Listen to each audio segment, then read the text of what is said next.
අද වීඩියෝ එකෙන් අපි බලන්නේ CSV ෆයිල් එකක තියෙන point data.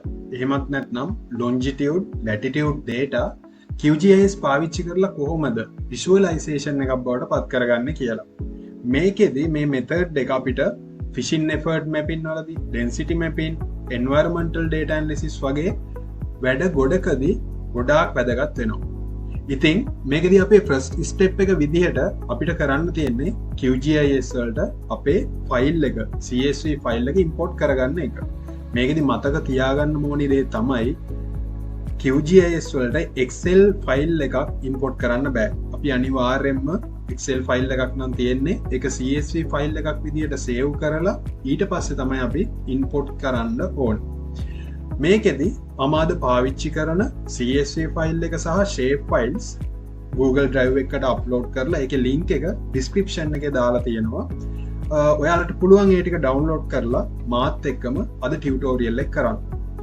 එතකොට අපි බලමු කොහොමද QGIS එකට අපි අපේ CSV ෆයිල් එක import කරගන්න කියලා.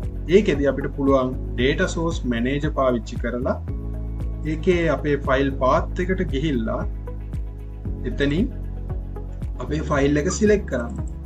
සිලෙක්ට් කරලා අපිට පුළුවන් අපේ ෆයිල් එක QGIS වලට ඉම්පෝර්ට් කරගන්න. එතකොට අපේ ෆයිල් පාත් එක තමයි මෙතන මේ පෙන්වලා තියෙන්නේ. ඊට පස්සේ මෙතන අපේ ෆයිල් ෆෝමැට් එක CSV එකක් විදිහට පෙන්වනවා.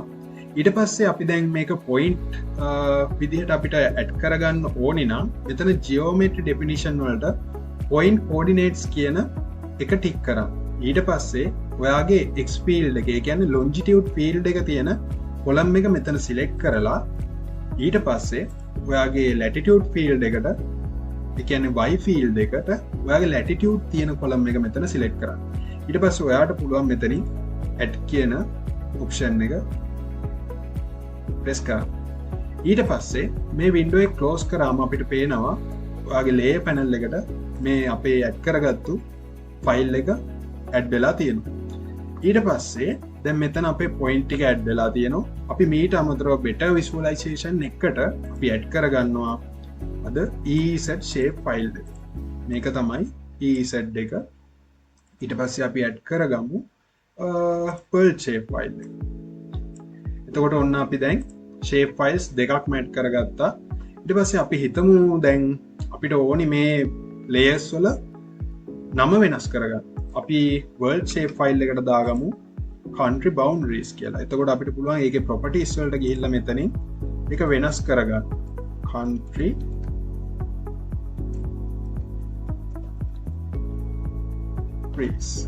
boundaries.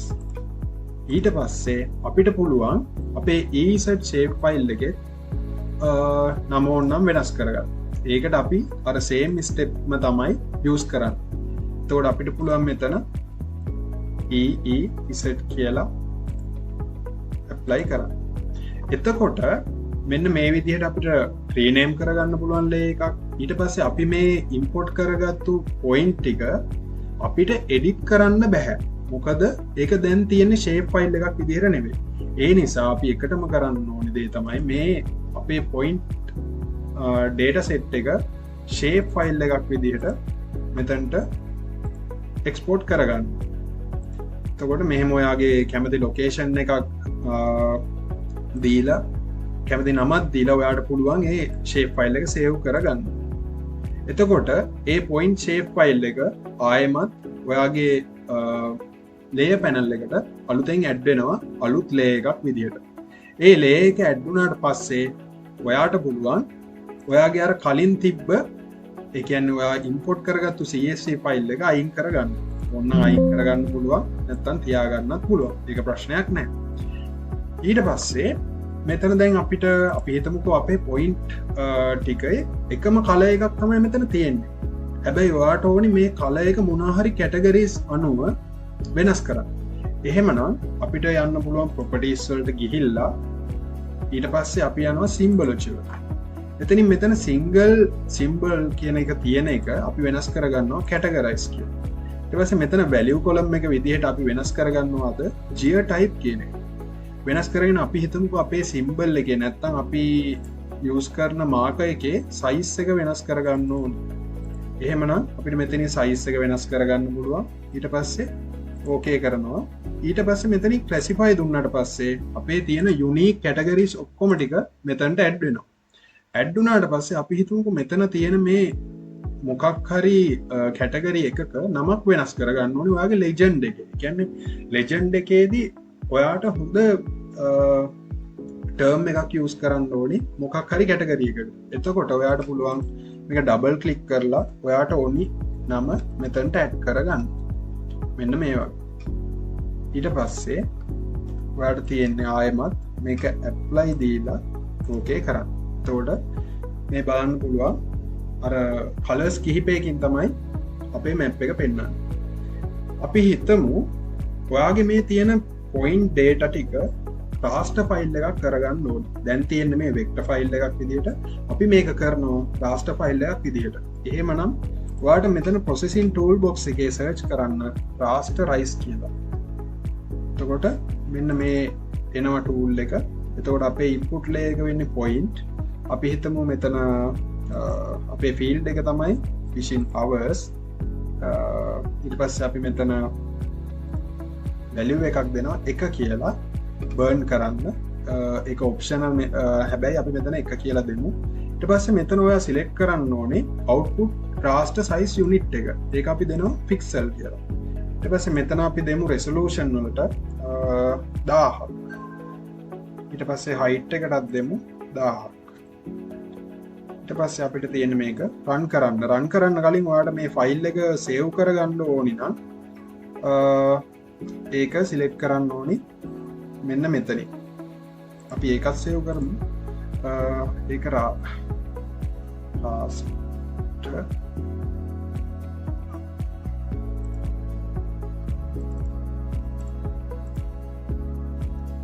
points. ඊට පස්සේ save කරලා අපිට පුළුවන් මේක run කරන්න. run කරාට පස්සේ අපිට බලා ගන්න පුළුවන් මෙන්න මේ වගේ අලුතෙන් layer එකක් add වෙනවා. අපිට අපේ අර කලින් add කරගත්තු point shape file එක untick කරාම අපිට බලා ගන්න පුළුවන් raster file එක කොහොමද ඇදලා තියෙන්නේ. අපි මේක zoom කරොත් මෙන්න මේ වගේ pixels වලින් තමයි මේක දැන් පෙන්වන්නේ. ඔයාලට මේකේ color එක මොනවා හරි වෙනස් කරගන්න ඕන නම් මේකේ properties වලට ගිහිල්ලා ඔයාලට පුළුවන් මෙතන single band pseudo color කියන එක use කරන්න. එතකොට මෙතන තියෙනවා ඔයාට ඕනනම් color එක වෙනස් කරගන්න එක එක color ramps. අපි එහෙම color එකක් නැත්නම් color ramp එකක් use කරලා ඒක apply කරමු. apply කරාට පස්සේ මෙහෙම බලා ගන්න පුළුවන් අපිට ඒ color එක apply වෙලා මෙහෙම තියෙනවා. ඒ වගේම ඒකට අදාළ legend එක මෙහෙන් අපිට පෙන්වනවා. අපි හිතමු අපිට මේ දැන් තියෙන point shape file එක. අපි හිතමු මේ තියෙන point shape file එකේ සෑහෙන්න points ප්‍රමාණයක් පෙන්නනවා එක location එකක. මේක අපේ better visualization කියන concept එක ගත්තොත් ඒකට පොඩි බාධාවක් වෙනවා. ඒ හින්දා අපි මේක summarize කරනවා grid එකකට. අපි බලමු ඒක කරන්නේ කොහොමද කියලා. ඒකදී අපි හදාගන්න ඕන එකක් තමයි grid එකක්. grid එකක් කියන්නේ පොඩි mesh එකක්. මේ mesh එක හදාගෙන අපි ඉස්සරහට ඒ ටික කරගෙන යමු. මේකෙදී අපි select කරමු rectangle කියලා එකක්. ඒ කියන්නේ එතකොට අපිට හැදෙන්නේ මේක අර rectangle එහෙම නැත්නම් square shape ඒ විදිහට මේ grid එක හදාගන්න තමයි අපි යන්නේ. නැත්නම් lines විදිහට points විදිහට එහෙමත් මේ grid එක හදාගන්න පුළුවන්. ඊට පස්සේ මෙතන grid extent එක විදිහට අපි සාමාන්‍යයෙන් Indian Ocean එක select කරනවා නම් අපි කරන්න ඕනි අපේ මේ තියෙන canvas එක අපිට ඕනි කරන extent එකට zoom in or zoom out කරලා හදාගන්න එක. ඊට පස්සේ අපි ආයෙමත් grid එකට ගිහිල්ලා මෙතන rectangle ඊට පස්සේ මෙන්න මේ arrow mark එක click කරාම automatically අපේ extent එක select වෙනවා. ඊට පස්සේ මෙතන horizontal spacing vertical spacing කියලා තියෙනවා. මෙතන 1 degree තමයි already apply වෙලා තියෙන්නේ defaultම. ඔයාට මේක වෙනස් කරගන්න ඕන නම් ඒ කියන්නේ 2.5 මෙතන වැටෙන්න ඕනි. ඒ කියන්නේ enter වෙන්න ඕනි value එක තමයි 2.5 කියන්නේ. එතකොට අපිට පුළුවන් මේක දැන් run කරන්න. run කරාම අපේ extent එකට මෙන්න මෙහෙම add වෙනවා අපේ ග්‍රිඩ් එක. දැන් අපේ ග්‍රිඩ් එක ඇඩ් වෙලා තියෙනවා. එතකොට දැන් අපි ඊළඟට කරන්න මොකක්ද? ඊළඟට කරන්නේ දැන් අපේ පොයින්ට්ස් වල තියෙනවනේ ඩේටා ටික. ඒ පොයින්ට්ස් වල තියෙන ඩේටා ටික අපි ඇප්ලයි කරගන්න ඕනේ මේ ග්‍රිඩ් එකට. ග්‍රිඩ් එකට ඇප්ලයි කරගන්නේ කොහොමද කියලා අපි ඊළඟට බලමු. අපි ඒකෙදි කරන්නේ join layers යනවා. join ගිහිල්ලා අපි යනවා join attributes by location කියලා. ඒකෙදි අපේ grid එක තමයි input එක වෙන්නේ. ඊට පස්සේ අපේ comparing layer එක ඒක විදිහට use කරන්නේ points. ඊට පස්සේ අපි මේක run කරනවා. run කරාම අපිට හම්බ වෙනවා අලුතෙන් shape file එකක්. එහෙම නැත්නම් grid එකක්. ඒ grid එක ඇතුළට අපේ point data සියල්ලම වගේ එකතු වෙලා තියෙනවා. ඒ එකතු වෙද්දී වෙන දෙයක් තමයි අපේ මේ grid එකේ තියෙනවානේ මේ square set එකක්. ඒ කියන්නේ එක සෙල් එක ගාන එකතු වෙලා තමයි මේ grid එක හැදිලා තියෙන්නේ. එතකොට ඒ එක සෙල් එකක තියෙන අර points ඔක්කොගෙම summary එකක් තමයි add වෙන්නේ අර grid cell එකක් ඇතුළට. කොහොම හරි ටික වෙලාවක් යනවා මේ tool එක run වෙන්න. ඊට පස්සේ අවසානයේ ඔයාට හම්බ වෙයි මෙන්න මේ වගේ අලුත් shape file එකක්. ඒ shape file එකේ ඔයාට කලින් වගේම කරගන්න තියෙන්නේ properties වලට ගිහිල්ලා color එක categorize කරගන්න එක. ඒකෙදි අපි symbology වලට ගිහිල්ලා categorize ගිහිල්ලා ඔයාට ඕනි field එක මෙතනින් select කරගන්නවා. අපි මෙතනින් select කරගමු fishing hours unique කියන එක. ඊට පස්සේ අපි ඒක classify කරගන්නවා. මේකෙදි අවසානයේ ඔයාට බලා ගන්න පුළුවන් මෙන්න මෙහෙම all other values කියලා field එක. මේකෙදි ඔයාට කැමති නම් මේක තියාගන්නත් පුළුවන්. නැත්නම් මෙතනින් මෙන්න මෙහෙම අයින් කරලා දාගන්නත් පුළුවන්. ඊට පස්සේ මේක apply කරා. apply කරාට පස්සේ ඔයාට බලා ගන්න පුළුවන් මෙන්න මේ වගේ map එකක් තමයි අවසානට එන්නේ. කලින් අර dots ගොඩාක් තිබ්බ හින්දා අපිට clear idea එකක් ගන්න පුළුවන් වුණේ නැහැ ඒ තිබ්බ dots ගැන. ඒ තිබ්බ location data ගැන.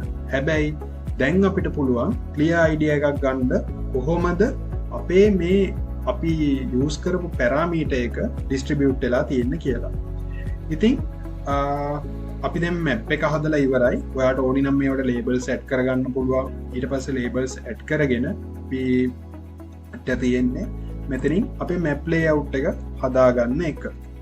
ඒකෙදි මේ විදිහට ගිහිල්ලා ඔයාට කලින් වගේම අපි කලින් ටියුටෝරියල් එකේ කරා වගේ මේ වගේ මෙතන map එක add කරගන්න පුළුවන්. මෙන්න මේ වගේ. ඊට පස්සේ අපි මේකට frame එකක් දාගමු. frame එකක් දාගෙන මේකේ thickness එක පොඩ්ඩක් වැඩි කරගන්න පුළුවන්. එතකොට අපිට මේ වගේ ෆයිනල් මැප් එකක් එනවා. මේකට තව අපිට ඇඩ් කරගන්න පුළුවන් north arrow එක මෙහෙම අපි ඇඩ් කරගන්නවා. north arrow එක ඇඩ් කරගෙන අපිට පුළුවන් color එක පොඩ්ඩක් වෙනස් කරගන්න එකේ. මෙතන fill color එකක් අපි දෙනවා black එක. ඊට පස්සේ මෙන්න මේ වගේ ඒකේ color එක වෙනස් වෙනවා. ඊට පස්සේ අපිට පුළුවන් තව මෙතනට ඇඩ් කරගන්න මේ වගේ ස්කේල් බාර් එකක් ටයිප් එක අපි පොඩ්ඩක් වෙනස් කරගන්නවා. ඊට පස්සේ ඒකේ පොඩ්ඩක් ප්ලේස්මන්ට් එක වෙනස් කරගෙන අපි ඇඩ් කරනවා අපේ ලෙජන්ඩ් එක. එතකොට ලෙජන්ඩ් එකේ මෙන්න මේ වගේ ෆීල්ඩ්ස් ගොඩක් තියෙනවා. ෆීල්ඩ්ස් ගොඩක් තියෙද්දි ඒක පොඩ්ඩක් පැහැදිලි මදි හින්දා අපිට පුළුවන් අපේ මැප් එක ඇතුලේ තියෙන එලිමන්ට් ටික විතරක් මේකට ඇඩ් කරගන්න. ඒ ඇඩ් කරගනිද්දි පොඩි ප්‍රශ්නයක් තියෙනවා. මේකේ මේ ලෙජන්ඩ් එක දිග වැඩි. ඒ හින්දා ඔයාට පුළුවන් මේකෙදි තව අලුත් දෙයක් ඉගෙන ගන්න. මේක කොලම්ස් කිහිපයකට අපේ ලෙජන්ඩ් එක කඩා ගන්න පුළුවන්. අපි හිතමු මෙන්න බලන්න. මෙහෙම අපිට කොලම්ස් ගාන වැඩි කරගන්න පුළුවන්. කොලම්ස් ගාන වැඩි කරගනිද්දි වෙන්නේ මේක අපේ ලෙජන්ඩ් එක කොලම්ස් කිහිපයකට කැඩෙන එක. ඊට පස්සේ අපිට පුළුවන් අපේ මැප් එකේ වැඩ ටික ඉවර කරගන්න. එතකොට අපිට මේ ලෙජන්ඩ් එක හරියට හදාගෙන ඔයාට ඕනි විදියට ලෙජන්ඩ් එක හදාගෙන මේක මේ ගොඩක් දිගයි ලෙජන්ඩ් එක. ඒ හින්දා අපි මේ ලෙජන්ඩ් එකෙන් ජොයින් ලේක දැනට ඉවත් කරගන්නවා. ඉවත් කරගෙන අපිට පුළුවන්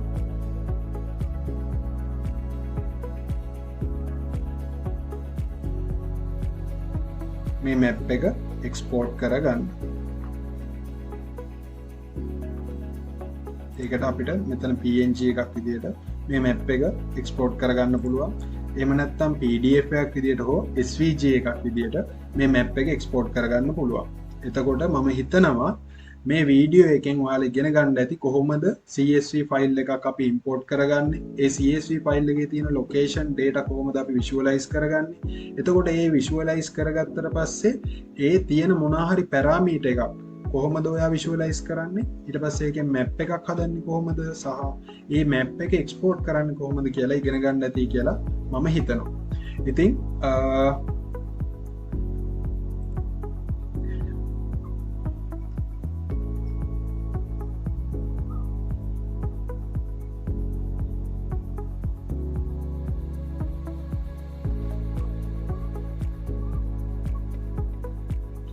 ඉතින් මෙන්න මෙහෙම තමයි අපි QGIS පාවිච්චි කරලා CSV point data raster grid එකක් නැත්නම් raster file එකක් ඊට පස්සේ grid එකක් බවට convert කරගන්නේ. ඊට පස්සේ මම හිතනවා මේ වීඩියෝ එක useful වෙන්නේ නැති කියලා ඔයාලට. එහෙනම් like එකක් දාන්න. GIS tutorial වලට අනිවාර්යයෙන්ම මේ channel එක subscribe කරන්න. comment එකක් දාන්න මොනවා හරි doubt එකක් තියෙනවා නම් එහෙනම් අපි ආයෙමත් හම්බ වෙමු.